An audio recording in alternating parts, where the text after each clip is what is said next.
Kamusta kayo mga kalapatids? Welcome back dito sa ating tambayan, Chocobolob TV. Sa video na ito, samahan ninyo ako sapagkat marami tayong pag-uusapan sa araw na ito dahil magkakaroon tayo ng napakalaking adjustment dito sa ating ginagawang pag-aalaga, particularly dito sa loob ng ating flyer slope. Alam nyo naman, pag bare months, masyadong busy yung mga tao. Ito, naging hectic na tayo sa schedules at yung mga bagay na ginagawa natin noon dito sa ating mga ibon, baka hindi na natin magawa sa mga susunod na araw. Hindi naman tayo papayag ng ganun, kaya umiisip ako ng paraan para makapag-adjust. At sa adjustment natin gagawin mga kalapatids, marami tayong babaguhin sa sistema sa ginagawa nating pag-aalaga. Yan ang ating pag-uusapan sa episode na ito. Pero bago yan, kung hindi ka pa nakapag-subscribe, mag-subscribe ka na, hit mo lang notification bell para nang sa ganun maging updated ka sa ginagawa nating kwentuhan. Time check tayo mga kalapatids, 6:30 ng umaga. At bago natin tuloy ating kwentuhan, pakakawalan muna natin tong ating mga alaga. Hayaan natin silang makaronda at titignan natin kung paano sila lumipad sa ganitong klaseng sistema na ginagawa natin. Kung ano yan, yan ang ating pag-uusapan. Bas. Okay. Tignan nyo mga kalapatids, napakatataas ng ating mga ibon. Mukhang maganda yung ginagawa nating pamamaraan sa kanila. Tumutuldok sila ngayon mga kalapatids. Ewan ko kung nakikita nyo. Wala, ang layo. Tapos ang liit pa. Pwede na! Hindi ko makita dito sa video mga kalapatids, pero napakatataas nilang lumipad. So mukha namang epektibo yung ginagawa nating adjustment sa kanila. Sa umaga na lang kasi tayo available mga kalapatids. Sa hapon hindi na tayo makakaporma. Naku, may uwak ko. Yun o, uwak yan. Nangahabol ng mga young birds yan mga kalapatids. Alright, balik tayo dun sa ating pinag-uusapan. Yun nga, sa umaga na lang tayo nakakaporma.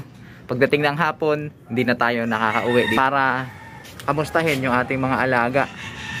Ngayon, ang ginagawa na lang natin, isang beses na lang tayo nagpapakain, nagpapa-low fly. Dahil doon, nag-isip ako ng sistema na sa palagay ko naman ay magiging angkop doon sa aking ginagawang pag-aalaga. Adjustment sa patuka at saka adjustment doon sa kanilang workout na ginagawa. Tignan natin yung magiging resulta ng ganitong sistema na ginagawa natin. Tama-tama, nasa gitna tayo ng racing season ngayon. So araw ng Sabado ngayon mga kalapatids, at baka mamaya may loading na dahil nga so mga nakaraan talagang walang loading na nangyayari dahil napakasama ng panahon, halos buong linggong umuulan. So sana bukas mamaya makapag-load tayo, and then bukas makapagpa-uwi. Titignan natin yung performance ng uwian nila. So abangan ninyo yan mga kalapatids. Samantala dito tayo sa ating flyer slope mga kalapatids. Ito yung update sa ating mga inakay na naririto. Tingnan nyo, ang lalaki na nila. Nasingsingan ko na to mga kalapatids. Ayan, ang isiningsing natin dyan, WPFC Summer 2024-2025. So next year yung lipad nyan mga yan. Baka natanggal yung singsing nito. Ayun, hindi natanggal. Okay, no animals were harmed during the filming of this video. Ayun yung singsing nya. So dapat i-check nyo yan mga kalapatids, lalo na pag nagsingsing kayo medyo maliit-liit pa. I-check nyo kasi baka mamaya natanggal tapos kampante kayo, tanggal na pala yung singsing, tapos malaki na yung yung sisiw, wala na, hirap na yung singsing nun, baka hindi nyo na masingsingan. Etong mga inakay na to, anak to ng ating ibon na si Zomba at nung isang blue check na tinigil natin, si Erit. Kung matatandaan nyo, yung maliit na blue check, yung lagi nandyan, kapares ni Zomba. Pang north sana natin yon, pero nagdesisyon tayo na sa south na natin siya ililipad. Maalala ko kasi yung tanong ng ating kalapatid na si Sir Jordan Pook, ilang taon daw ba para maging old birds yung ibon? Paano malalaman kung young bird o old birds pa rin ang ibon? Well, biologically speaking mga kalapatid, so ito yung natural na proseso ng kalikasan. Ang isang ibon o kalapate, kapag umidad yan ng 7 to 8 months, nare-reach niya na yung tinatawag na reproductive maturity. Ibig sabihin, pwede na siyang makipag-breed, pwede na siyang makapagpalabas ng sariling anak o yung mga inakay. Pero pagdating sa club mga kalapatids, kung yun ang pag-uusapan, normally ang pagiging old birds at young birds ng isang ibon ay nakadepende yan sa ring band o yung singsing na nakasuot dun sa ibon. Halimbawa mga kalapatids, ganito yan. Merong isang specific race na magaganap. Gawin na nating halimbawa yung mga singsing na nakasuksok dito. WPFC Summer 2024-2025. Ibig sabihin yung club na WPFC ay magkakaroon ng summer race sa 2024-2025. So ahead of time, bago pa dumating yung schedule ng mismong racing na yan, na summer race na yan, maglalabas na sila ng mga specific ring band para sa nasabing specific race na yon, which is summer 2024-2025. Ngayon, yung mga fanciers, yung mga players na sasali dun sa particular race na yon, which is summer 2024-2025 sa WPFC, magbe-breed ng mga ibon in advance. Tapos yung mga sisiw, yung mga inakay na mapoproduce nila, yun ang kanilang sising-singan. Alright? Then kapag lumaki na yung mga ibon na yun, sakto dun sa mismong summer race, yun ang kanilang i-entry.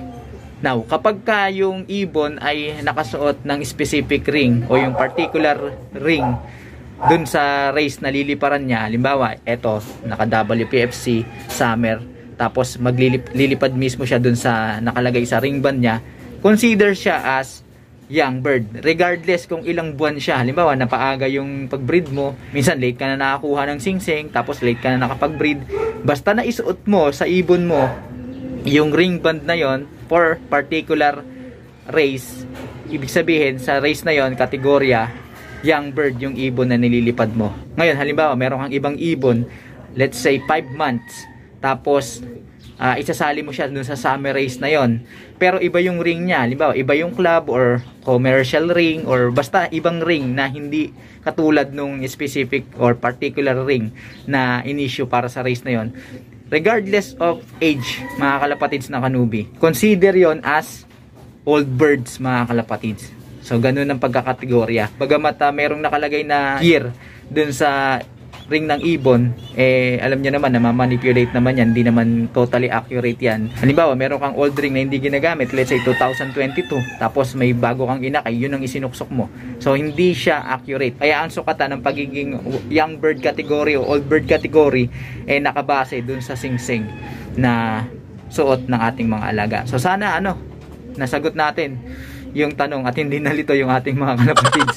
Medyo hindi pa tayo nag-aalmusal, kaya medyo naglo-loading pa yung ating utak.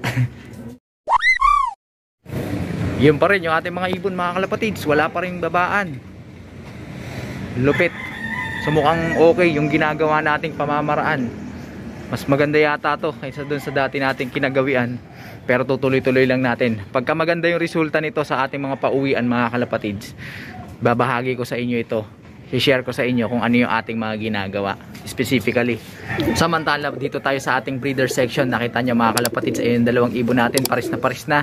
Yung mga itlog na nilabas nito nung mga nakaraan, tinanggal na natin. At dahil naglabas siya ng itlog nung mga nakaraan, mga kalapatids, ang ginagawa ko, nire-replenish ko lang yung nawalang calcium sa katawan niya.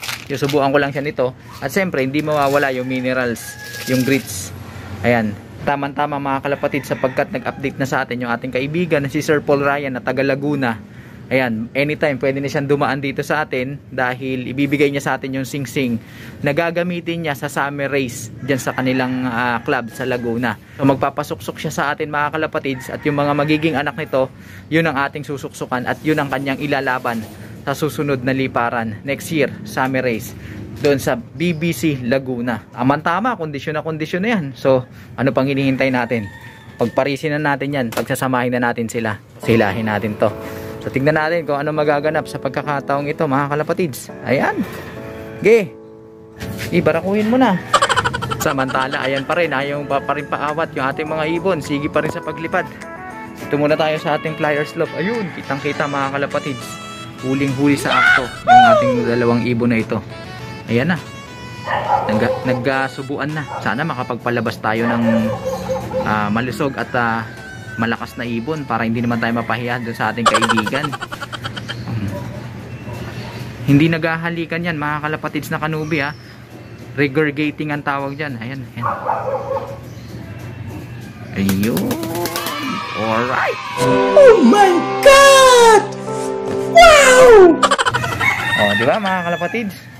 Success yung ating pagsasama sa kanila. Ganun lang kabilis. At siyempre dahil dyan, bibigyan na natin sila ng pugad. Ayan, mga kalapatids, nilagay ko na yung pugad para talagang ma-motivate silang mag-itlog.